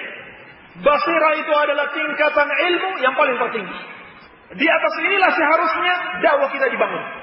Di atas tingkatan ilmu yang paling tertinggi, yaitu keyakinan yang kuat bahwa benar-benar itu ilmu dari Allah dan dari Rasulnya, dan itulah yang dipahami dan diamalkan oleh para sahabat Rasulullah sallallahu alaihi wasallam.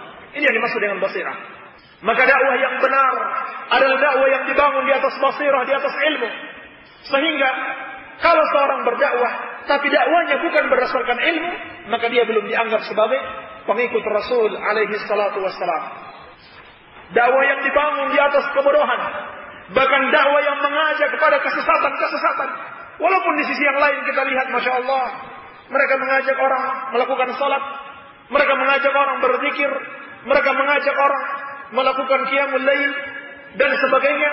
Tetapi di sisi yang lain, mereka juga mengajak orang-orang untuk mengikuti kesesatan. Berarti itu bukan dakwahnya para Rasul, bukan dakwahnya Rasulullah sallallahu alaihi wasallam. Sebab dakwah beliau ala basirah, dakwah di atas ilmu, dakwah di atas al-haq, mengajak kepada al-haq, bukan di atas kesesatan dan mengajak kepada kesesatan. Dan ulama menjelaskan, ilmu yang dibutuhkan seseorang di dalam berdakwah itu minimal ada 3. Yang pertama, ilmu bima yad'u ilaih, ilmu tentang apa yang akan dia sampaikan, ilmu tentang apa yang dia dakwahi. Ini yang paling penting. Hendaklah apa yang kita sampaikan benar-benar kita yakin dan kita tahu bahwasannya apa yang kita sampaikan tersebut berdasarkan ilmu, yaitu berdasarkan wahyu Allah, berdasarkan dalil Al-Quran dan sunnah Rasulullah sallallahu alaihi wasallam. Allah telah menamakan orang-orang yang berbicara atas nama Allah, berbicara atas agama Allah tanpa didasari oleh ilmu sebagai para pendusta. Para pendusta yang paling besar adalah orang-orang yang berbicara tentang agama tanpa didasari oleh dalil Al-Quran wa sunnatu Rasulullah sallallahu alaihi wasallam.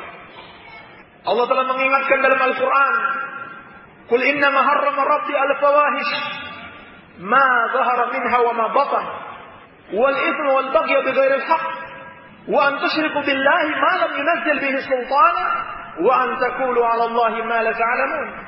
Katakanlah, Rabbku hanyalah mengharamkan perbuatan-perbuatan yang keji, yang nampak maupun yang tersembunyi, perbuatan dosa, perbuatan melampaui batas tanpa hak, perbuatan menyekutukan Allah, yakni engkau menyekutukan Allah padahal Allah tidak menurunkan ilmunya tentang itu.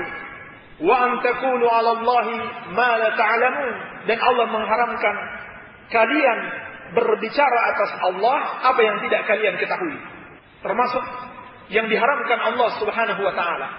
Bahkan dikarenakan dosa ini muncul berbagai macam kesyirikan dan kebid'ahan. Tidak akan pernah terjadi yang namanya kesyirikan, tidak akan pernah terjadi yang namanya kebid'ahan kecuali telah dilalui oleh suatu dosa besar, yaitu al-qaulu 'ala Allah bighairi ilmin, berbicara atas Allah tanpa didasari oleh ilmu. Munculnya kesyirikan pertama kali di masa Nabi Nuh alaihi salam. Itu karena apa? Karena mereka mengikuti ucapan syaitan tanpa didasari oleh ilmu, dan karena mereka beramal tanpa didasari oleh ilmu. Kata syaitan kepada kaum Nabi Nuh alaihi salam ketika meninggal orang-orang yang saleh di kalangan mereka, maka syaitan mengatakan kepada mereka, "Anisibu ila majalisihim allati kanu yajlisuna fiha ansaba wa sammuha bi asma'ihim fafa'alu wa lam tu'bad hatta idza halaku wa nusiya al-ilmu 'ubidat." Dikatakan oleh Abdullah bin Abbas radhiyallahu taala anhuma bahwasannya ketika meninggal orang-orang saleh di kalangan Nabi Nuh alaihi salam, maka syaitan datang kepada mereka dan berkata, dan perkataan syaitan ini tanpa didasari oleh ilmu, tanpa didasari oleh wahyu dari Allah Subhanahu wa taala, "Buatlah patung-patung sebagai monumen peringatan di mana mereka biasa duduk beribadah kepada Allah di tempat-tempat tersebut." Lalu mereka lakukan, mereka penuhi ajakan syaitan padahal mereka tidak tahu ilmunya, apakah berdasarkan dari wahyu Allah Subhanahu wa taala ataukah dari ucapan Rasul, ucapan Nabi di kalangan mereka. Mereka lakukan. Dan ketika itu belumlah patung-patung ini disembah. Nanti setelah mereka mati, datang generasi berikutnya dan ilmu dilupakan, yakni mereka sudah tidak tahu lagi untuk apa patung-patung ini dilakukan. Dikatakan oleh Imam Ibnu Qayyim rahimahullah, berkata lebih dari satu orang salaf bahwasannya mereka melakukan hal tersebut agar mereka lebih semangat beribadah kepada Allah Subhanahu wa taala. Perhatikan, tujuannya baik, tetapi beramal tanpa didasari oleh ilmu, pada akhirnya mengantarkan kesyirikan. Generasi berikutnya sudah tidak tahu untuk apa patung-patung ini dibuat, maka syaitan datang lagi dan mengatakan kepada mereka dengan ucapan juga tanpa didasari oleh ilmu. Kata syaitan, "Dulu nenek moyang kalian menyembah patung-patung ini." Pada akhirnya patung-patung itu disembah sampai hari ini. Sampai hari ini berbagai macam kesyirikan tersebar luas. Diawali dari apa? Pembicaraan tanpa didasari oleh ilmu. Demikian pula, tidak akan ada yang namanya bid'ah Jahmiyah, tidak ada namanya bid'ah Mu'tazilah, bid'ah Sufiyah, bid'ah Syiah, bid'ah Khawarij, kecuali dimulai dengan apa? Adanya orang-orang yang berbicara tanpa didasari oleh ilmu. Kalau mereka berbicara berdasarkan dalil, berdasarkan Al-Quran wa Sunnah, dengan pemahaman sahabat, tidak akan mungkin muncul berbagai macam kebid'ahan. Tetapi karena mereka berbicara tanpa didasari oleh ilmu, mereka beramal tanpa didasari oleh ilmu, maka disitulah sebab munculnya berbagai macam kebid'ahan. Terlebih lagi kita ingatkan, apabila kita ditanya tentang suatu permasalahan agama, apatah lagi kalau kita sudah dikenal sebagai seorang ustaz, sebagai seorang dai di tengah-tengah masyarakat, sebagai tokoh agama, sebagai orang baik-baik mengerti agama. Jangan sampai kita terfitnah, jangan sampai kita merasa semua persoalan masyarakat kita tahu semuanya, sehingga semua pertanyaan mereka harus kita jawab. Ini hati-hati. Ini adalah fitnah yang telah tertimpa kepada sebagian orang, karena mereka sudah terlanjur dikenal sebagai tokoh agama, terlanjur dikenal sebagai para kiai. Malu dia kalau ditanya suatu persoalan agama, dia jawab saya tidak tahu. Pada akhirnya aftau bi ghairi ilmin fadallu wa adallu. Mereka berfatwa, mereka menjawab tanpa didasari oleh ilmu, mereka sesat dan menyesatkan. Ini akibat berdakwah tanpa didasari oleh ilmu. Dan Allah Subhanahu wa taala telah mengingatkan, wala taqulu lima tasifu alsinatikumul kadhib hadza halalun wa hadza haramun litaftaru 'ala Allahi al-kadhiba innal ladzina yaftaruna 'ala Allahi al-kadhiba la yuflihun. Janganlah kamu mengucapkan dengan apa-apa yang disifatkan oleh lisanmu secara dusta, ini halal dan ini haram, untuk engkau berbuat-buat kedustaan atas Allah. Sesungguhnya orang-orang yang berbuat-buat kedustaan atas Allah, mereka tidak akan beruntung. Perhatikan, orang yang berbicara ini halal dan ini haram, padahal dia tidak tahu dalil. Dia katakan ini boleh, ini tidak boleh, ini sunnah dan ini bid'ah, ini tauhid, itu syirik, padahal dia tidak tahu dalilnya. Dia tidak tahu kalau itu berdasarkan petunjuk dari Allah dan Rasulnya. Maka Allah namakan dia adalah orang-orang yang berdusta atas nama Allah Subhanahu wa ta'ala. Demikian pula orang-orang yang berbicara tentang suatu hadis dan dia sandarkan kepada Rasulullah sallallahu alaihi wasallam, maka beliau telah menamakan mereka itu sebagai para pendusta atas nama beliau. Dan beliau telah menyampaikan ancaman yang keras, man kadzaba alayya muta'ammidan falyatabawwa maq'adahu minan nar. Barang siapa yang berdusta atas namaku dengan sengaja, maka siapkan tempat duduknya di neraka. Tidak peduli apakah tujuannya baik atau memang tujuannya mau menghancurkan Islam, sama saja. Walaupun tujuannya baik agar orang rajin ibadah, sehingga dia buat hadis-hadis tentang fadilah ibadah, fadilah Quran, fadilah mengucapkan la ilaha illallah, fadilah zikir dan sebagainya, dia buat hadis-hadis palsu. Tujuannya baik, sama saja. Nabi SAW telah mengingatkan, siapa yang sengaja berdusta atas namaku dengan sengaja, siapkan tempat duduknya di neraka. Jadi sebelum kita menyampaikan suatu hadis, harus kita yakin, kita tahu pasti bahwa itu adalah suatu ilmu, suatu hadis yang betul-betul diucapkan oleh Nabi SAW. Bahkan kalau kita masih ragu, kita belum tahu ini hadis palsu sebetulnya, kita masih ragu, tapi tetap saja kita sampaikan, maka kita akan dianggap sebagai pendusta.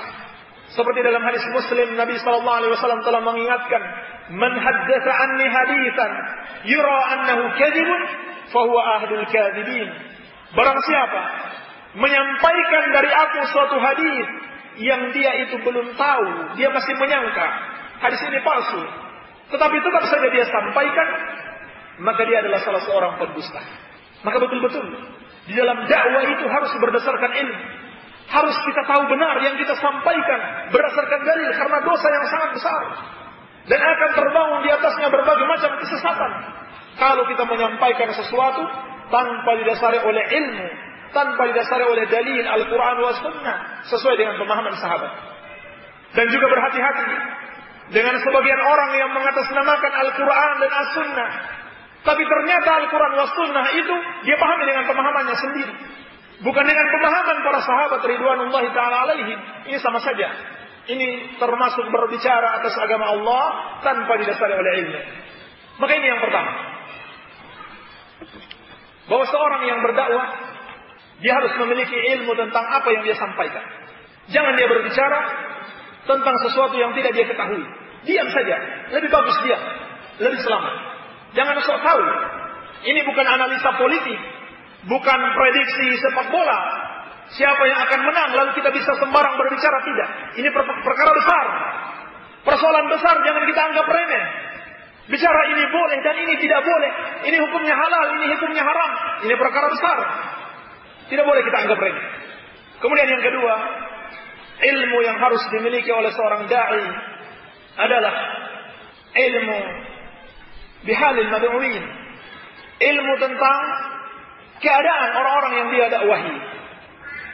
Bagaimana tingkat berpikir mereka? Siapa mereka? Kira-kira apa yang tepat disampaikan kepada mereka? Dengan bahasa apa yang kira-kira pas untuk mereka? Ini termasuk metode dakwah Rasulullah sallallahu alaihi wasallam sebagaimana yang juga beliau pesankan kepada para sahabat. Ketika Rasulullah sallallahu alaihi wasallam mengutus sahabat yang mulia Mu'adz bin Jabal radhiyallahu taala anhu ke negeri Yaman, maka beliau berpesan kepadanya, "Innaka ta'ti qauman ahlul kitab." Sesungguhnya engkau akan mendatangi satu kaum ahlul kitab. Yakni mereka memiliki kitab. Kalau begitu mereka memiliki ilmu. Maka kata para ulama, tidaklah Nabi sallallahu alaihi wasallam menyampaikan kepada Mu'adz kecuali agar beliau bersiap-siap. Karena beliau sudah tahu siapa yang akan dihadapi. Maka ini penting diketahui. Kita harus tahu siapa yang kita hadapi. Sehingga apa yang kita sampaikan mengena pas. Jangan yang terjadi justru sebaliknya. Kita mau menyampaikan kebenaran dan dia menganggap yang kita sampaikan adalah kebatilan. Sehingga kata sahabat yang mulia Ali bin Abi Thalib radhiyallahu taala anhu, "Hadithun nas bima ya'rifun. Aturiduna an yukazzaba Allah wa rasuluh?" Berbicaralah kepada manusia dengan apa yang mereka pahami.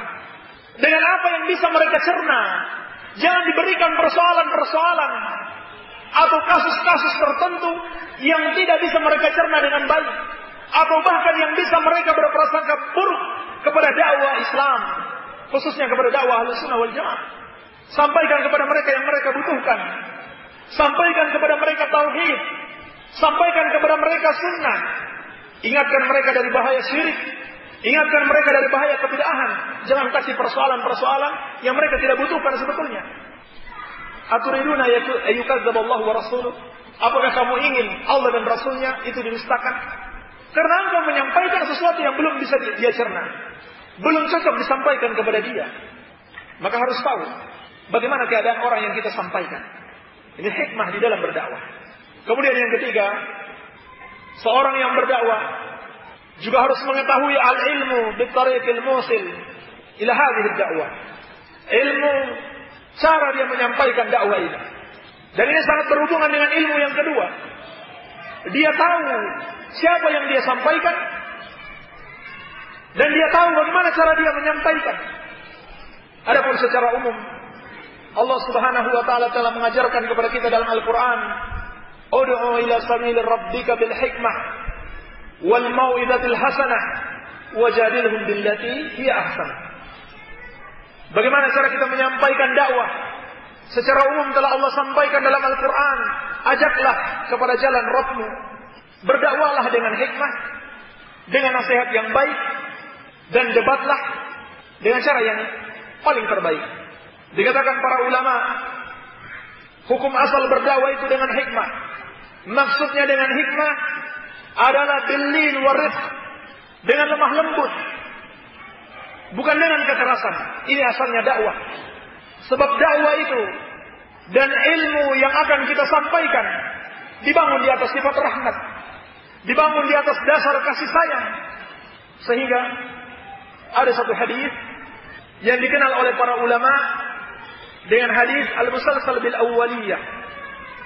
Hadis yang selalu disampaikan pertama kali oleh setiap muhaddits kepada muridnya, yaitu mengingatkan dia untuk bersikap rahmat. Sebab ilmu ini dibangun di atas rahmat, dibangun di atas sikap kasih sayang, bukan kebencian dan permusuhan kepada umat manusia. Hukum asalnya ilmu ini dibangun di atas kasih sayang dan sikap rahmat, kelemah lembutan, yaitu hadis ar-rahimun yarhamuhumur rahman, irhamu man fil ardi yarhamkum man fis sama. Orang-orang yang penyayang akan disayangi oleh Ar-Rahman, Allah yang Maha Penyayang. Sayangilah orang-orang yang di bumi, niscaya yang di langit, yaitu Allah Ar-Rahman akan menyayangi kalian. Ini hadis yang selalu disampaikan oleh muhadits kepada muridnya. Pertama kali. Sehingga seorang muhadits itu akan mengatakan, guruku mengatakan kepadaku, dan ini adalah hadis yang pertama aku dengar darinya. Dan dia mengatakan, guruku mengatakan kepadaku, dan ini adalah hadis yang pertama aku dengar darinya. Dan dia mengatakan, guruku mengatakan kepadaku, ini adalah hadis yang pertama aku dengar darinya. Ar-Rahimun yarhamuhumur Rahman, yarhamu man fil ardi, yarhamukum man fis sama. Aisyah, jangan duduk di situ ya, nanti jatuh. Baik, afwan. Irhamu man fil ardi, yarhamukum man fis sama. Sayangilah orang-orang yang di bumi, niscaya yang di langit akan menyayangi kalian. Ar-Rahimun yarhamuhumur Rahman. Makin adalah sifat seorang dai, sifat orang yang berilmu, sifat ahli sunnah yang sejati, menyampaikan ilmu dengan kasih sayang, dengan kelemah lembutan. Ini adalah asal dari dakwah itu. Bahkan inilah sifat Rasulullah SAW yang membuat para sahabat terus bersama beliau. Kalau bukan karena rahmat Allah kepadamu, yang dengan itu kamu bersikap lemah lembut kepada mereka, lam faddu min haulik, niscaya mereka akan lari darimu, mereka akan meninggalkan kamu. Ini sifat Rasulullah SAW yang dengan itu para sahabat terus bersama beliau. Karena adanya sifat rahmat, karena adanya sifat kasih sayang, sifat kelemah lembutan, al-lin war-rifq, yang Nabi SAW juga telah memperingatkan, innar rifqa la yakunu fi syai'in illa zanah, wa la yanzi'u an syai'in illa syanah. Sesungguhnya kelemah lembutan itu tidaklah ada pada suatu perkara kecuali dia akan menghiasinya, dia akan memperbagusnya. Dan tidaklah kelemah lembutan itu hilang dari suatu perkara, dari suatu urusan, kecuali dia akan membuatnya jelek. Demikian pula dakwah ini, hukum asalnya dia adalah hikmah dan lemah lembut kepada para muta'allimin, kepada umat ini. Apabila dia hilang, maka yang terjadi adalah kejelekan.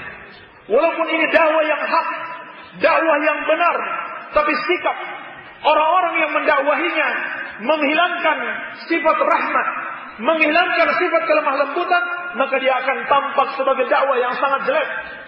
Dia akan tampak sebagai dakwah yang sangat buruk. Kalau begitu, kita bukan mengajak orang kepada dakwah, kepada sunnah, justru membuat mereka lari dari sunnah. Ingat, bukan ahlul bid'ah, bukan tokoh-tokoh bid'ah yang mengajak mereka kepada kesesatan. Justru sikap ahlus sunnah yang tidak menampakkan dakwah sunnah secara hakiki yang membuat mereka lari kepada bid'ah dan meninggalkan sunnah. Makanya yang pertama sifat hikmah, kemudian al-mau'izatul hasanah, kemudian dengan debat, dan debat itu pun dengan cara yang terbaik, bukan dengan kata-kata yang kasar, bukan dengan kata-kata yang dipenuhi dengan makhluk-makhluk yang ada di kebun binatang, tetapi kata-kata yang indah dari Al-Quran wa Sunnah dengan hujjah dan dalil. Wajadilhum billati hi ahsan, dan debatlah mereka dengan cara yang terbaik. Ini 3 tingkatan di dalam dakwah. Kecuali orang-orang yang zalim, maka kata Allah Subhanahu wa taala, wala tujadilu ahlal kitab illa billati hi ahsan illa alladziina zalamu minhum. Jangan kalian mendebat ahlul kitab kecuali dengan cara yang terbaik, kecuali orang-orang yang zalim dari kalangan mereka. Apa yang dilakukan kepada orang-orang yang zalim ini ditahdzir, yakni diperingatkan umat akan bahaya mereka. Hati-hati wahai kaum muslimin akan kesesatan Syiah. Mereka itu sangat berbahaya. Mereka itu orang-orang yang zalim. Diperingatkan. Hati-hati dengan kesesatan Khawarij. Hati-hati dengan orang-orang yang selalu berbicara jihad, tetapi jihadnya tidak sesuai syar'i. Hati-hati dengan orang-orang yang selalu mencela pemerintah, mengajak untuk demonstrasi dan memberontak kepada pemerintah kaum muslimin. Ini orang-orang yang zalim yang perlu diperingatkan, ditahdzir, diingatkan umat. Dan ini bagian dari nasihat, dan ini bagian dari kasih sayang kepada kaum muslimin. Kenapa kita cinta kepada kaum muslimin, tapi kita tidak ingatkan akan kesesatan-kesesatan para dai-dai, para kelompok-kelompok yang mengajak kepada kesesatan? Dusta kalau kita katakan cinta kepada kaum muslimin, mau menjaga persatuan umat, menjaga ukhuwah Islamiyah, lalu kita mendiamkan kesesatan Syiah, lalu kita mendiamkan kesesatan teroris Khawarij. Kita mendiamkan kesesatan Sufiyah, Mu'tazilah dan sebagainya. Itu dusta. Karena yang terjadi adalah kesesatan-kesesatan ini yang memecah belah umat. Kesesatan-kesesatan inilah yang membuat umat tercerai-berai. Dan persatuan yang Allah maksudkan bukanlah sekedar persatuan kita kumpul bareng-bareng, kita tidak saling gontok-gontokan, kita tidak saling mencela. Bukan itu yang namanya persatuan Islam. Bukan itu yang namanya ukhuwah Islamiyah yang hakiki. Tetapi persatuan di atas al-haq. Dan ini jelas di dalam Al-Quran. Wa'tasimu bihablillahi jami'an wa la tafarraqu. Dan bersatulah kalian semuanya dengan agama Allah, dengan tali Allah. Bukan dengan kesesatan, tapi dengan tali Allah, yaitu agama Allah Subhanahu wa taala. Dan janganlah kalian bercerai-berai. Sehingga sahabat yang mulia Abdullah bin Mas'ud radhiyallahu anhu, ketika beliau menjelaskan tentang makna al-jamaah, maka beliau mengatakan al-jama'atu ma wafaqal haqqa wa in kunta wahdak. Yang dimaksud dengan jamaah itu bukan rame-rame, bukan bikin organisasi kemudian menamakan diri dengan jamaah. Siapa yang keluar dari organisasinya, mereka katakan keluar dari jamaah. Bukan itu yang dimaksud. Bukan itu yang dimaksud dengan makna jamaah. Tapi al-jama'atu ma wafaqal haqq. Al-jamaah itu adalah apa yang sesuai dengan kebenaran, meskipun engkau seorang diri. Ini yang dimaksud dengan persatuan. Ini yang dimaksud dengan al-jamaah, bukan bersatu di atas kesesatan. Adapun bersatu di atas kesesatan, maka ini adalah persatuan orang-orang Yahudi. Tahsabuhum jami'an wa qulubuhum syatta. Kalian sangka mereka itu bersatu, tetapi hati mereka bercerai-berai. Maka orang-orang yang zalim ini, dakwah kepada mereka harus diperingatkan umat. Harus diperingatkan bahaya mereka. Ini secara umum. Tapi ini tidak berlaku bagi setiap orang yang ada dalam kelompok sesat tersebut. Jangan salah paham.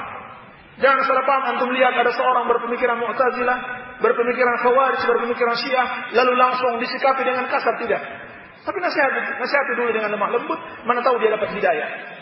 Adapun secara umum, secara kelompok mereka, maka kita ingatkan umat ini adalah kelompok sesat, kelompok yang zalim. Ataupun tokoh-tokoh mereka yang menyimpang, kita ingatkan umat, hati-hati dengan mereka.